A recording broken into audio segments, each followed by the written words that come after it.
l'Assemblée nationale, le nombre des députés.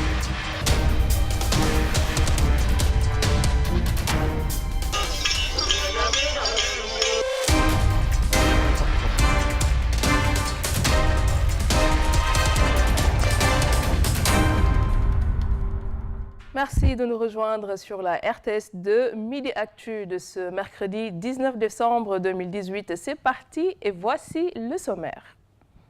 National, le nombre des députés.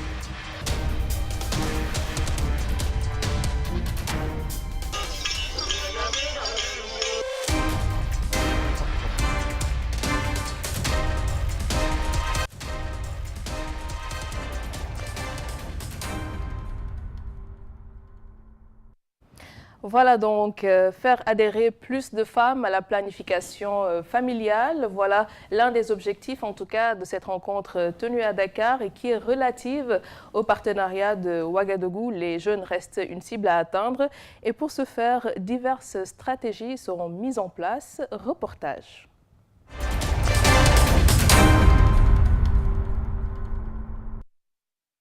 Ce sont plus de 300 délégués en provenance de 9 pays d'Afrique, membres du partenariat de Ouagadougou, qui se sont retrouvés à Dakar pour évaluer le partenariat. Un objectif global des 9 pays, c'est d'atteindre 2 200 000 femmes additionnelles utilisatrices des méthodes modernes de contraception. Nous sommes dans la 3e année de cette phase d'accélération et aujourd'hui, nous pouvons dire que nous avons atteint 63% de cet objectif-là. Parmi les pays qui ont atteint, voire dépassé, donc ces résultats, il y a le Burkina Faso, la Côte d'Ivoire, le Sénégal et la Mauritanie. Encore des efforts à fournir pour rattraper le retard dans ce volet de la planification familiale. 3 voies s'offrent aux membres du partenariat de Ouagadougou. Dans l'ensemble de nos pays, plus de 50% de la population est jeune. Donc nous ne pouvons pas parler de politique, de stratégie en matière de santé de la reproduction sans qu'on parle de jeunes. La deuxième voie dans laquelle nous devons nous engager, c'est dans la multisectorialité. La troisième voie dans laquelle nous voudrions nous engager pour aller vite, c'est dans la mise en œuvre des pratiques à haut impact. L'Afrique a aussi un atout de taille pour y arriver, sa jeunesse, une cible idéale pour le dividende démographique. L'Afrique de l'Ouest, quand même, a une position extrêmement importante en termes d'évolution de son taux de prévalence contraceptive. Ce qui, à mon avis, est quand même un effort important parce que la problématique de la planification familiale est une problématique qui impacte de manière très claire les conditions de vie des femmes et des filles. Mais ce qui est important aussi, il y a une corrélation parfaite entre le taux de prévalence contraceptive et la mortalité maternelle, néonatale et infanto-juvénile. Et in fine, aller même rechercher l'impact de tout cela sur le dividende démographique à capter.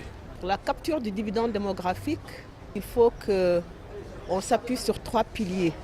Je dirais 4. Le premier, c'est l'éducation. Le second, c'est l'emploi. Mais en amont de ces deux, il y a la planification familiale et enfin la bonne gouvernance. Le partenariat de Ouagadougou mis en place depuis 2011 vise une meilleure coordination des actions dans les politiques de planification familiale en Afrique.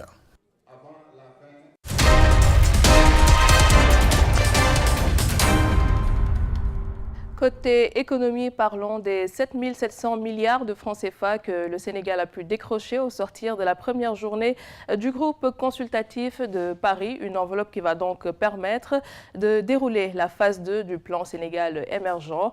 D'importantes réformes sont prévues et ceci entre dans le cadre d'une coopération internationale bilatérale et multilatérale. Les explications de Pape Biram Ndiaye.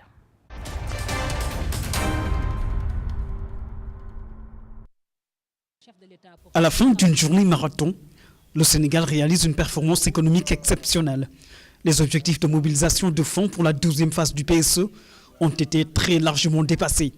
Plus de 7 700 milliards de francs CFA sont mobilisés. Parmi les plus gros contributeurs figurent 3 partenaires de qualité. La Banque mondiale, la Banque africaine de développement et la France ont fait basculer la balance. L'engagement de la communauté internationale auprès du Sénégal traduit une confiance renouvelée en la politique du président Macky Sall. Le chef de l'État s'engage ici à tout mettre en œuvre pour une utilisation rationnelle et pragmatique des ressources mobilisées ce lundi à Paris. Vous pouvez être sûr que le Sénégal utilisera encore cette fois-ci de façon efficace et efficiente les ressources mobilisées durant cette journée. Nous utiliserons ces ressources pour conduire des réformes pertinentes dans le cadre d'une stratégie d'accélération de notre émergence. Et ça, c'est mon engagement personnel.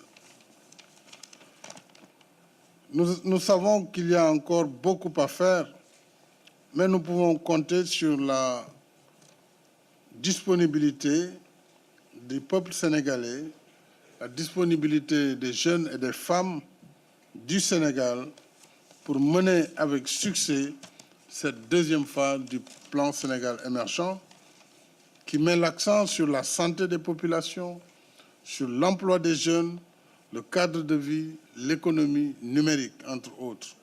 Le secteur privé en sera le cœur. Nous réaliserons cette phase grâce également à votre engagement à nos côtés.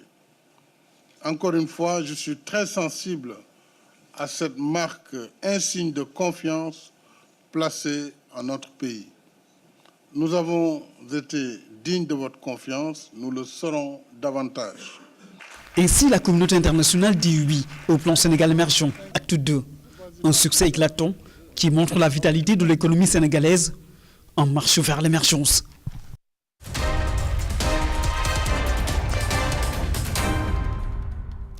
Votre magazine Midi Actu se poursuit et tout de suite, nous recevons l'invité pour la chronique Technologie de l'information et de la communication. C'est juste après ceci.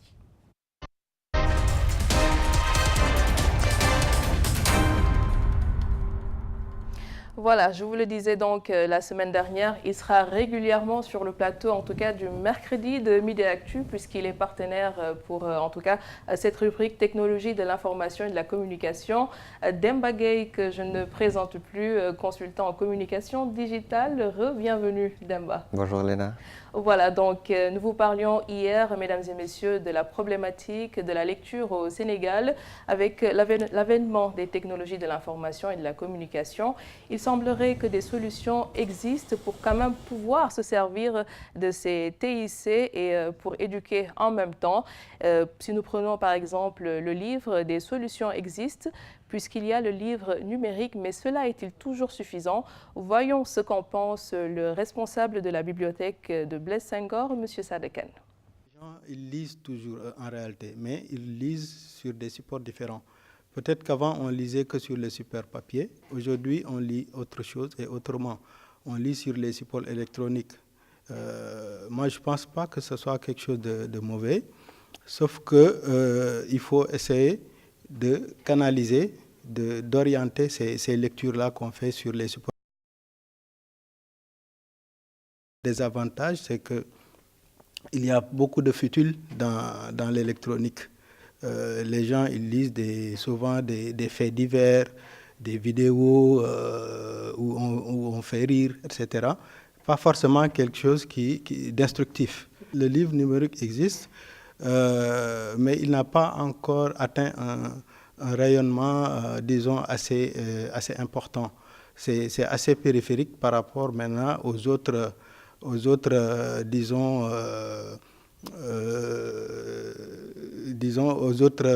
choses qu'on trouve sur le net, par exemple les vidéos qui font rire, etc.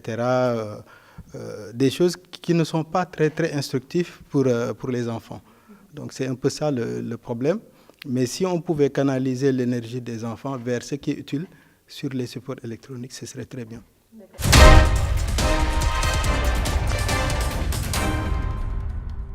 Voilà donc à l'instant M. Sadekan, il est le responsable de la bibliothèque du Centre culturel Blaise Senghor ici à Dakar.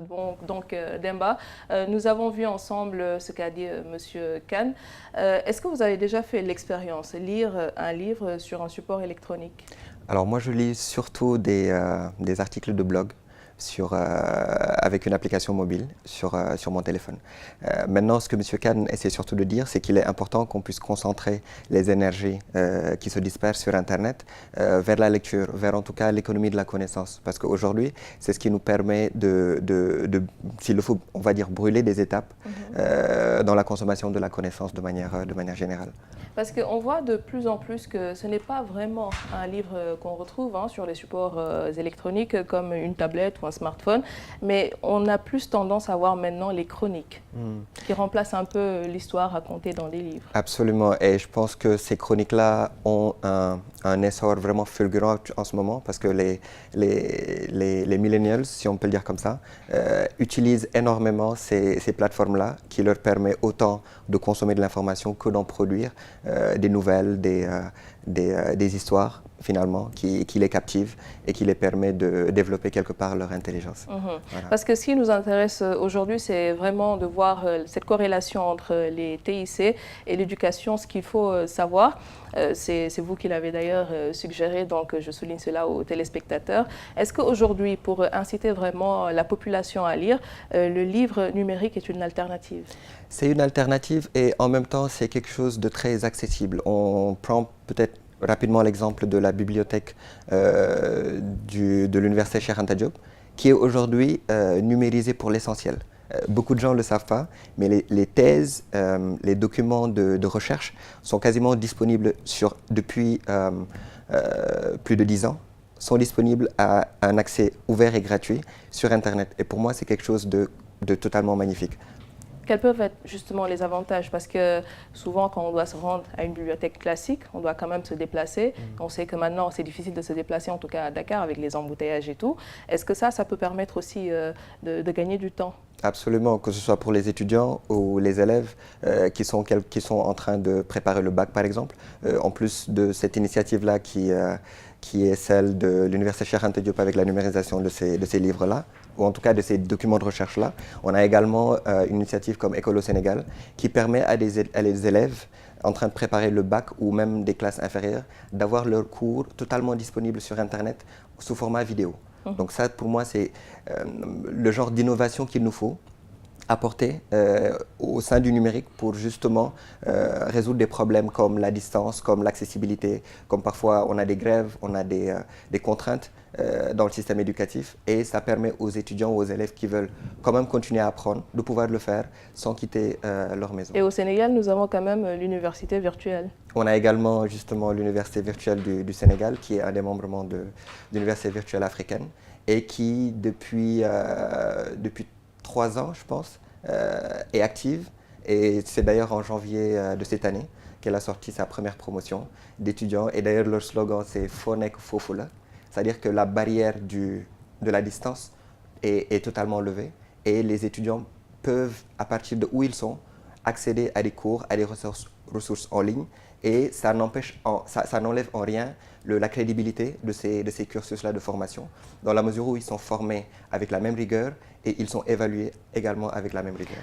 Évalués avec la même rigueur, formés avec la même rigueur, mais on sait que cette université aussi était une solution parce qu'on avait quand même un gros effectif de bacheliers qu'on ne pouvait pas forcément inscrire dans nos universités ici au Sénégal.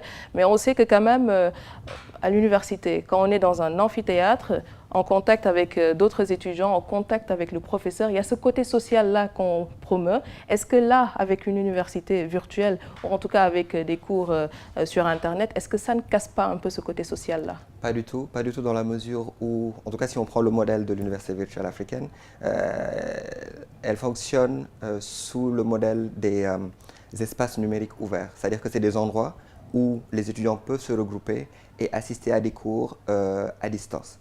D'accord? Et ça permet justement de pouvoir pallier ce problème-là. Mais en même temps, on voit des initiatives aussi comme, comment ça s'appelle encore, La Voix des jeunes, qui représente un peu parce que quelque part, on parle d'éducation, mais c'est surtout l'éducation à la résolution de problèmes sociaux.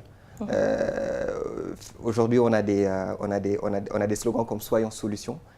Qui permettent justement de pouvoir trouver des solutions avec des jeunes, des étudiants, des coachs qui se regroupent et grâce au numérique permettent de trouver des solutions réelles à des contraintes sociales. D'accord. Voilà. Moi, j'aimerais vous poser, Monsieur Gueye, une question. Parce qu'à l'époque, quand on avait par exemple un exposé, on devait quand même se rendre à une bibliothèque classique pour faire des recherches.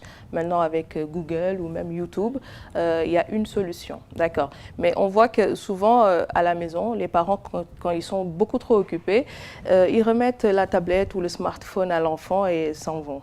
Et souvent, il y a des vidéos qui sont publiées entre deux et qui ne sont pas toujours éducatives.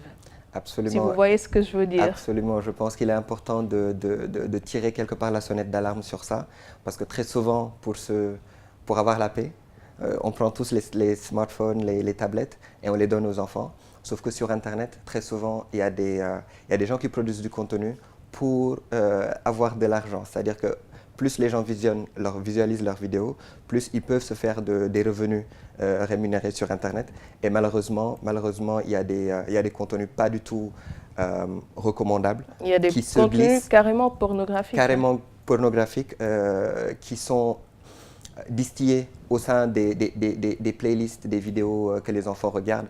Et malheureusement, beaucoup de parents ne s'en rendent pas compte. Et souvent, c'est même des figurines que les enfants connaissent bien, qu'ils utilisent pour jouer des scènes totalement obscènes. Donc, je pense qu'il est important que les parents également fassent attention à tout ça et qu'ils puissent tirer le meilleur profit de ces outils numériques-là pour éduquer les enfants finalement. Est-ce qu'on peut mettre dans ce genre de situation des pare-feux?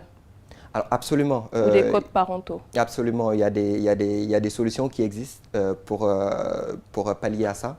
Et pour moi, les meilleurs sont un peu ce que tu viens de dire tout à l'heure, les pare-feux, ou en tout cas le mode parent. C'est-à-dire que l'enfant, il ne peut pas accéder à du contenu qui n'est pas contrôlé quelque part par les enfants, par les parents plutôt. Ouais. Parce que donc aujourd'hui on parle de TIC et d'éducation.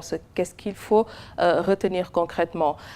Qu'est-ce qu'il faudrait retenir justement de ces deux choses? Alors c'est un excellent outil, sauf que pour pouvoir résoudre un peu les contraintes liées à l'éducation de manière générale, il est important de doter le pays d'infrastructures qui permettent justement d'accueillir ces espaces numériques ouverts-là pour l'éducation de masse, si on peut le dire ainsi, mais aussi encourager la production de contenu éducatif.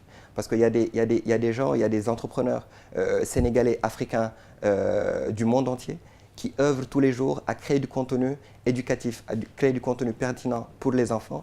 Et malheureusement, ce n'est pas toujours très bien encouragé. Et j'en profite pour lancer cet appel-là à ce que les bonnes volontés, ou en tout cas les gens qui peuvent appuyer la création de contenu, puissent le faire à l'attention d'entrepreneurs justement sociaux qui œuvrent dans ce secteur-là. Vous avez parlé des enfants, mais est-ce qu'on doit aussi penser aux personnes qui n'ont pas été alphabétisées, mais qui doivent quand même se servir de ces outils? Absolument, absolument, parce qu'aujourd'hui la production de contenu, quand j'en parle, peut-être que je ne rentre pas dans les détails, mais des gens qui ne sont pas alphabétisés, qui ont leur langue locale. Prenons par exemple une famille d'agriculteurs, à 200 km de Dakar.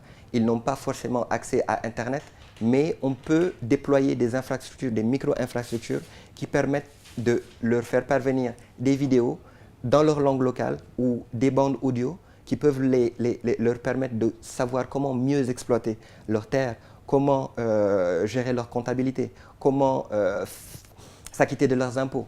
D'accord? Donc pour moi, c'est le genre de ressources qu'il faut vraiment penser à créer et à faire parvenir aux gens. Et créer ce genre de centre, justement. Et créer ce genre de centre pour justement concentrer plusieurs individus à la fois et leur dispenser ce savoir-là. D'accord. Le mot de la fin? Alors, le mot de la fin, c'est quand même un appel, encore une fois, à la production de contenu disponible gratuitement et de manière totalement libre sur Internet pour les jeunes, les moins jeunes, et même l'accès à la formation, au coaching sur Internet. D'accord. Est-ce que vous pouvez nous donner un avant-goût de ce que vous nous préparez pour la semaine prochaine? Alors, pour la semaine prochaine, je pense qu'on va parler un peu on pourra parler de cybersécurité, parce que c'est quand même un sujet très important et très large. On a aujourd'hui des enjeux économiques, mais aussi on a l'entrée de l'intelligence artificielle qui a besoin d'être encadrée, qui a besoin d'être comprise d'abord. Et justement, on en parlera la semaine prochaine. Parfait. Donc, il vous a donné rendez-vous pour la semaine prochaine. Même s'il ne vient pas, on ira quand même le trouver chez lui ou en tout cas dans son travail parce qu'une promesse est une dette. Mesdames et messieurs, c'est la fin de ce numéro de Midi Actu. Nous revenons demain à partir de midi. Ce soir, après le journal de 20h, retrouvez Yaham et la team Tam Tam.